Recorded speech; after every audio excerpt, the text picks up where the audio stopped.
احمد صاحب محتمی تھے. یہ غالباً حضرت مولانا قاسم نانوتوی رحمۃ اللہ علیہ کے بیٹے. تو وہ محتمی تھے اور حیدرآباد کے جو نواب تھے ان کو نظام الدین دعوت دی, یہاں بلایا تھا. جب وہاں گئے تو حیدرآباد کے نواب نے یہ کہا کہ حضرت آپ کے مدرسے سے یعنی دارالعلوم سے بہت سے بچے ہیں جو ہمارے یہاں ملازمت کر رہے ہیں اور ان کی کارکردگی دیگر لوگوں کے مقابلے میں بہت اچھی ہے.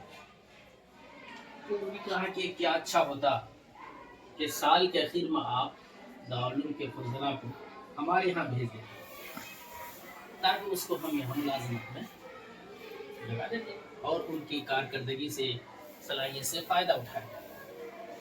اس کے بعد کہا انہوں نے نواب حیدرآباد میں کہ سال بھر کا جو خرچ ہے دارالعلوم کا وہ خرچ بھی ہم ادا کریں گے. البتہ یہ ہے کہ نصاب تعلیم میں تھوڑی سی ترمیم کرنی پڑی تھی ہمارے حوالے سے. تو حضرت نے کہا کہ بھائی ہمارے بڑے ہیں مدرسے, ہم سے مشورہ کریں, لیکن محتمم صاحب ہیں مگر انہوں نے کہا کہ ہمارے بڑے ہیں وہ گئے. اس وقت صدر المدرسین تھے حضرت شیخ الہند رحمۃ اللہ علیہ. حضرت شیخ الہند سے مشورہ کیا تو حضرت نے کہا کہ بھائی ہم کیا کریں گے, ہمارے سرپرست موجود حضرت مولانا گنگوہی محمد رشید احمد گنگوہی رحمۃ اللہ علیہ, ان کے پاس جائیے.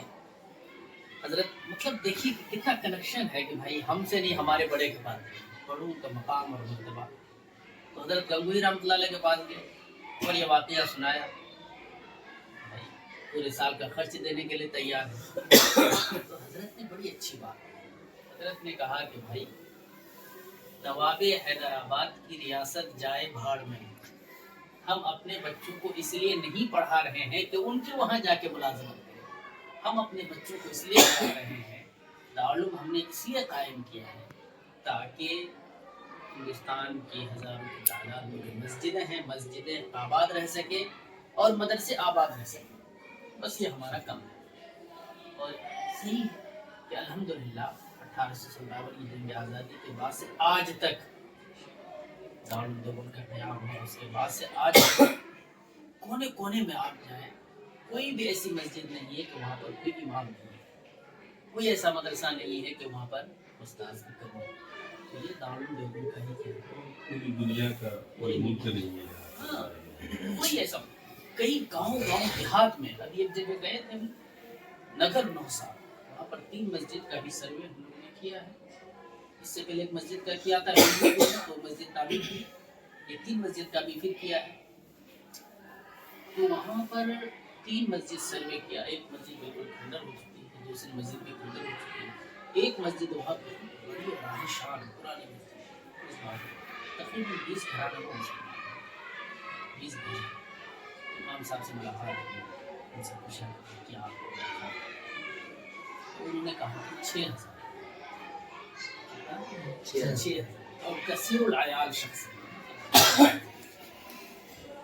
6,000 روپے کو تنخواہ مل رہی ہے. اور اسی گاؤں میں یعنی جو لوگ نماز پڑھ رہے ہیں ان کے مقتدی وہ لوگ خود ان کو امام صاحب کو کریں گے حضرت اگر آپ کو کہیں زیادہ پیسہ ملے تو اچھا.